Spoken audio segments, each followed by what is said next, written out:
Super Rugby 2018 season preview for the Stormers. Stormers, where are they at right now? You feel like they're close.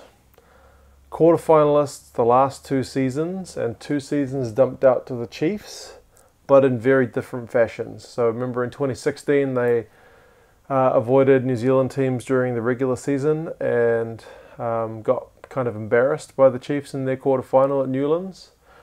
And then last year, much improved, but still out in the quarters. So a team improving, you generally feel like they're going in the right place. Coach Robbie has been in charge for a couple of years now.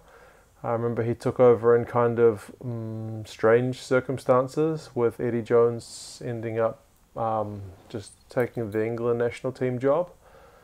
And I think the work that he's done, most would agree, has gone on pretty well. So there's been a few changes in the squad. Elstad's gone to France.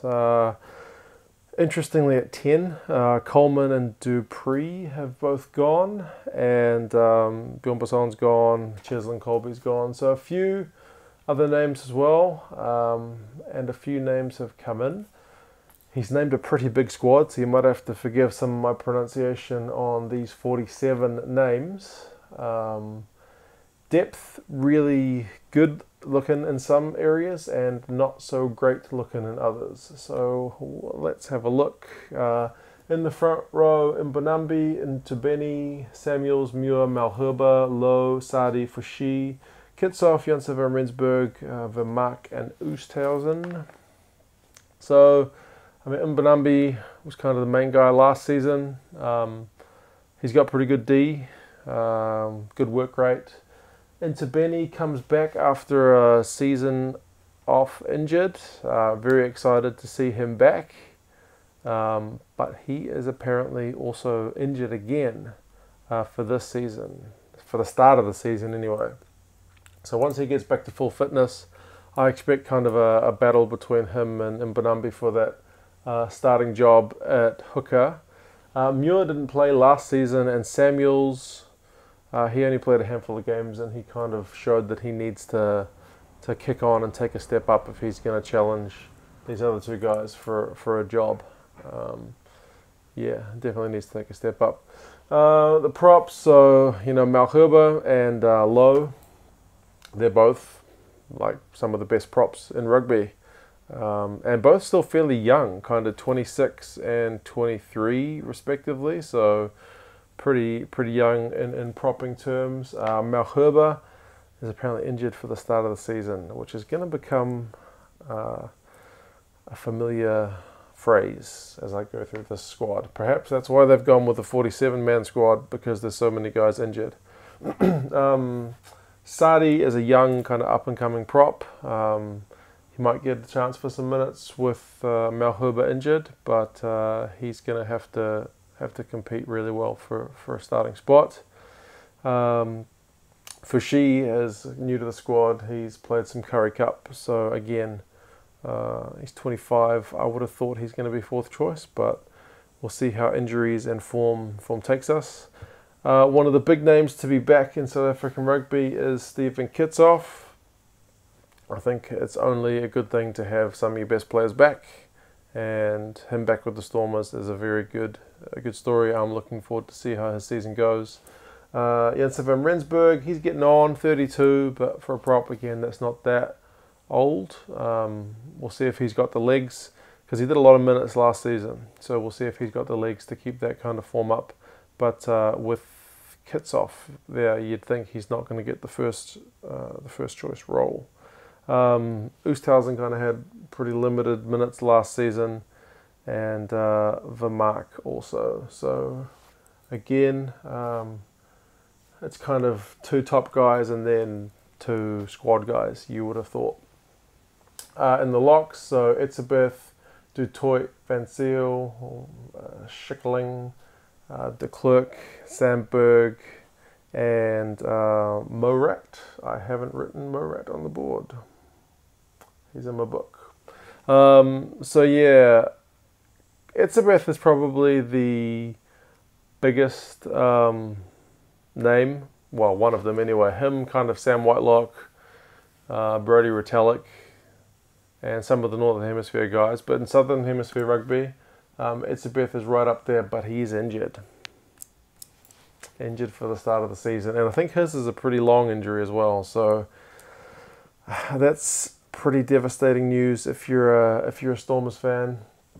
Du Toit is a really great player. Doesn't get the same headline grabbing attention that Etzebeth gets, but in terms of great in the line out, he's good at stealing opposition ball as well, which is a skill that not every ball winning lock has. So some guys are good at getting your own ball, but he's got that kind of good read on when the opposition's throwing.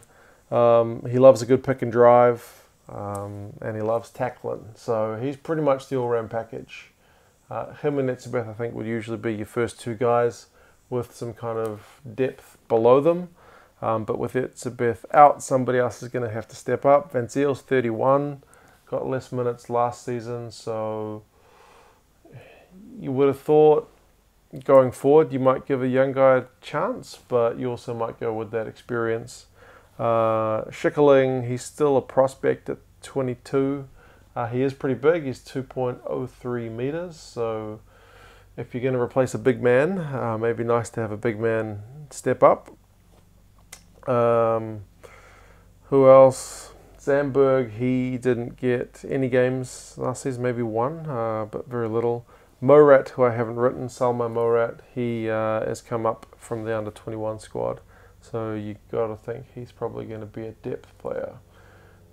In the loose, so Carr, Khaleesi, Van Vick, was it Van Dijk? Visa, Notchi, not sure. Du Toit, De Wit, Kutzer, and Augustus. So there's a big mix of kind of experienced and young. Hello, helicopter. In this look, like you look at Nizam Carr and Khaleesi, these are both guys who are just tackling fanatics. They will just tackle and tackle and tackle all day long. Carr probably runs the ball a bit more than Khaleesi does, but when Khaleesi runs the ball, you notice it more because he's got that more devastating run. Maybe he just saves it for the right moments. Yeah, hard to say, but either way, both very good players to have in your team. Somebody's bringing their rubbish bin past my house, so cool, helicopter and rubbish bin. Great. Never realized how noisy my neighborhood was until I started doing these videos, tell you that much. Who else have we got? So Van Veek or Van Dijk, he didn't get a whole lot of the games last season, but looked decent in the games, like he had decent stats. Visa, he's only 20, so he's still a prospect. Notchi, 24, not as dynamic, kind of gets life in the shadows of some pretty big names. Du Toit didn't play last season. De Wit and Kutsia we hardly saw. But this guy, Augustus, was Junior Springbok of the Year. So I'm really hoping he's got some game time in him this season. All for getting those young guys through, get that potential kind of realized. You only really get better by playing minutes at the top level. So yeah, I'm hoping, although he's at the bottom of my little list here, I'm hoping he's going to get some higher level game time. In the back, so Vermaak, Duvanacher, Phillips, De Wet, Willemse, Duplessis, Stander, and Whitehead. So Vermaak, I mean, he's getting on as well. He's 33, but he's quick for an old guy. He made a lot of runs, like darting runs and smart runs as well last season. Like he ran into a space where other halfbacks might not have seen where to go. But he's injured for the start of the season. So probably Duvanacher will run the show at 9. He kicks a fair bit more than Vermaak does, so definitely a different style of player. Phillips and De Wet. Phillips got really limited minutes last season. He's only 23. And De Wet is a Currie Cup guy, 22. So those are your depth players. Someone will have to take the bench role for the start of the season. It'll probably be a battle between those two for that role. 10 is in terms of depth, you would say it's the most concerning looking area for the Stormers, having lost Robert Dupree to the Sharks, and Kurt Coleman's gone over to the Kings. So Willemse, I think he's still only 19, looks to be the chosen one to get that jersey, and he's quick, he's got a good step, so I think he's definitely a potential star player. So another bin comes past my place. So yeah, I think he gets a season to kind of prove that he's got it, and yeah, he's going to have to step up to the plate pretty quickly, because some of the guys after him, I mean, Du Plessis, he's been out for a long time. He's been out for like 11 months with an injury. There was talk of him not being able to play again, but supposedly he's running again, and he's on track. I don't think track for the start of the season, but yeah, he's back on track, which is good for him, because he's only, like I said, 23. It's pretty awful when guys get career-ending injuries at any time, but especially at the start of your career when you're still really young. Stander is Currie Cup player, and Whitehead is that kind of journeyman. He's played for the Kings, he's played in the Currie Cup, so definitely cover. You look at those guys and you say, especially Whitehead, you're cover in case we need you. I mean, they had problems with that last season. Even Lades, I think, was 10 when the Blues played them. So yeah, I'm hoping Willemse has a good season and just makes that jersey his own, and we don't have to worry about the depth, but we will see what happens with injuries. Midfield and outside backs are Delende, Engelbrecht, Viljoen, Creel, Du Plessis, Lades, Maria, Sanatla, Rule, Peterson, and Barry. So, I mean, Delende is just a great player. Probably has taken, as people have kind of gotten to know his game a bit more, the opposition players, I mean, as they scout him, he seems to be becoming more of the setup guy than the guy. But when you've got guys like Maria and Lades going on to balls that you throw, that's not a problem. That's fine. So, I mean, he needs a big season, I think. If the Stormers are going to do well, someone like Delende needs to do well. Engelbrecht's come back from Japan, so he needs to kind of recapture some of that form that had him as a Springbok many years ago. Viljoen, he had a solid season last year, but again, he's playing with some pretty outstanding players, so less so in the limelight. Creel is another one. When I'm talking about the limelight, you got a famous brother. Makes your life a bit harder, because people automatically make that comparison. I mean, he's a solid player. He doesn't pass that much. He kind of just plays that direct style game. Yeah, I don't know if he's first choice, but he's decent if he needs to be called upon. Du Plessis is apparently going to be injured for the start of the season. But the biggest name in Stormers rugby last season was probably Dylan Lades. I mean, he was their leading guy for so many stats. You know, he can play wing, he can play fullback, he can play 10 in a pinch. So line breaks, run meters, offloads. That amazing offload he made against the Chiefs was just highlight reel stuff that was played for the whole season. One of the guys that got people, at least here in New Zealand, talking about South African rugby again, in terms of that excitement factor. So, yeah, he's just a star player. And Maria, speaking of offloads, he's just the offload king. I think he offloads possibly more than anyone else in the game.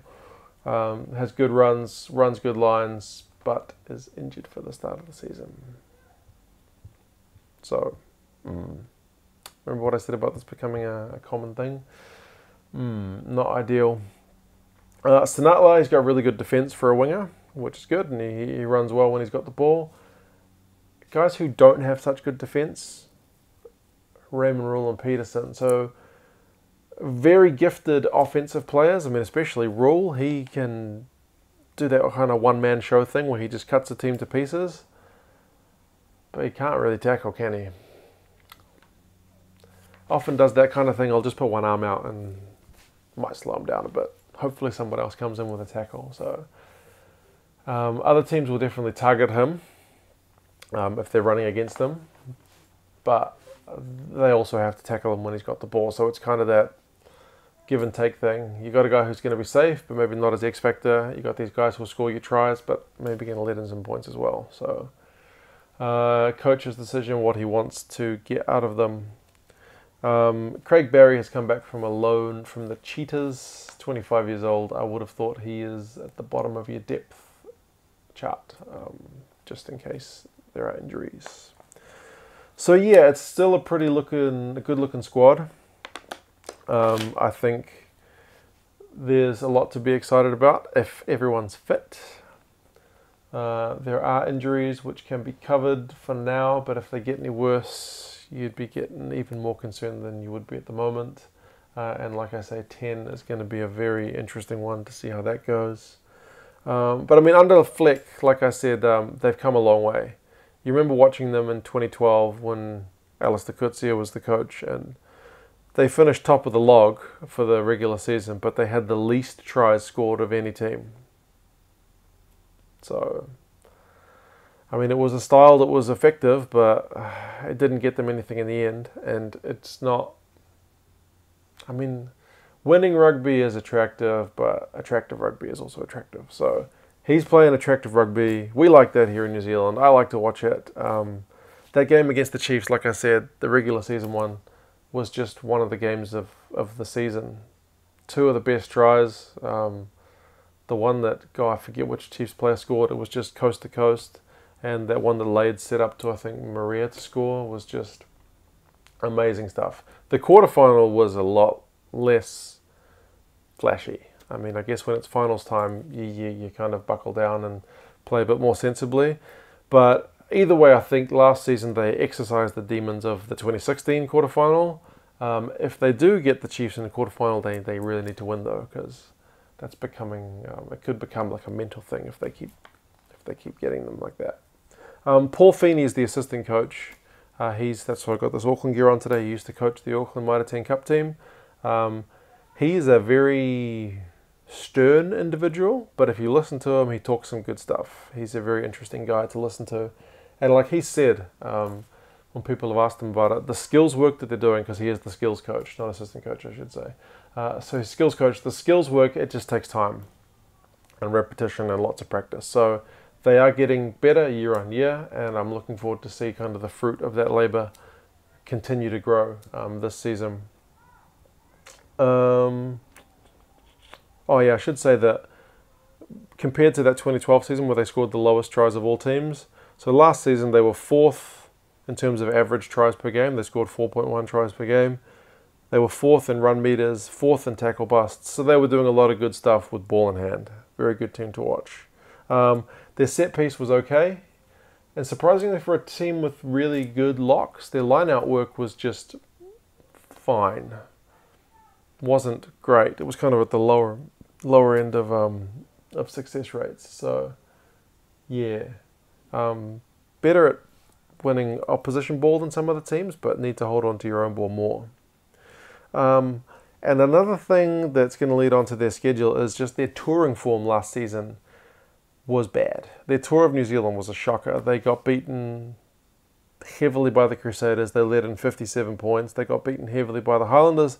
They led in 57 points. The game against the Canes was a bit closer, but they still led in 41 points. So yeah, they need to get better on the road if they're going to really challenge. Because if you end up travelling to a quarterfinal, you can't let in 57 points, for sure. Strength of schedule has them 10th out of 15 teams, so kind of at the easier end.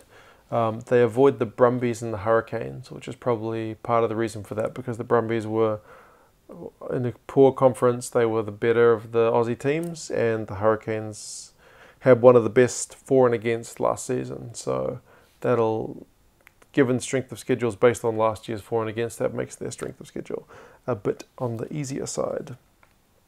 The schedule's not been that kind. They start at home to the Jaguares, who are kind of an unknown factor with a new coach.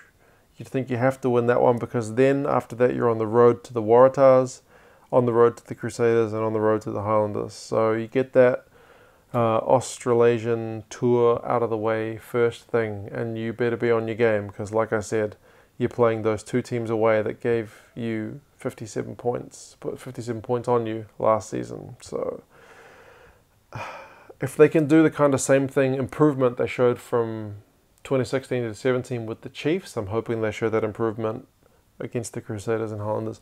Not saying they're going to win those games, because that's going to be really hard, but they need to put in a better performance for sure. Then back to South Africa for the Blues and Reds at home, Bulls and Lions away. So 1, 2, 3, 4, 5, 6, 7, 8 games in a row to start the season, which is not ideal when you've got so many guys with niggling injuries. Then they get the bye. Then the games are kind of a bit more evenly spread. They do have to go either to Japan or Singapore, I'm not sure, but it's an away game against the Sunwolves, which is added travel you don't need. And they get their final bye in the last week of the regular season before the finals. So that could be a kind of a blessing or a curse. If you're struggling and you need points, you'll be looking at other teams to see if you get your spot. But if you're already kind of comfortably in that wildcard or South African Conference spot, it might be a good chance to rest up some big guns. So, or rest up your whole team really. So yeah, that whether that bye at the end of the season ends up being good remains to be seen. Like I always go on about having them evenly spread. I like the idea of having rested players, but that bye at the end is only good if you're in the finals. So I think they will be. Looking at the squad, the expectation has to be that you're at that quarterfinal stage again. The Lions are a team in slight transition with the coach, so you'd have to think that the Sharks and the Stormers are the two teams looking to pip them for that number 1 South African Conference spot. Yeah, if they're not on the heels of the Lions, I think it'll be a pretty disappointing season. If they don't make the finals, I think it's a bit of a meltdown kind of disaster. But we'll see. Injuries could be the key factor. I remember one year the Sharks had a good squad when Plumtree was coach, and they just had injuries all day, so they didn't get anywhere. So it might be out of the coach's control, but we will see what happens. I'm hopeful for them. I'll be getting up in the middle of the night to watch some of their games for sure, because they play good rugby. But anyway, only one team to go, I think. But yeah, almost at the end. We'll see how the Stormers go, and we'll get on with that next one next time. But for now, see you guys later.